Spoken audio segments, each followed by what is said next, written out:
Good afternoon guys, nagluto tayo ngayon ng paksiw na salmon. Ayan guys, oh. Salmon na paksiw, luto na to guys.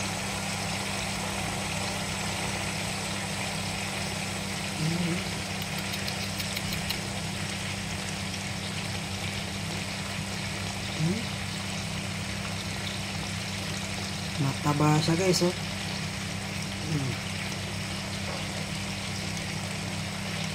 Sarap nito sa kaning lamig guys.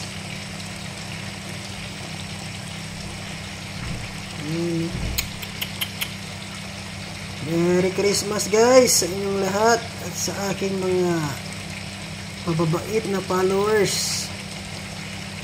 God bless you all sa inyo. Ayan, Merry Christmas, kainan na. Mia Mia.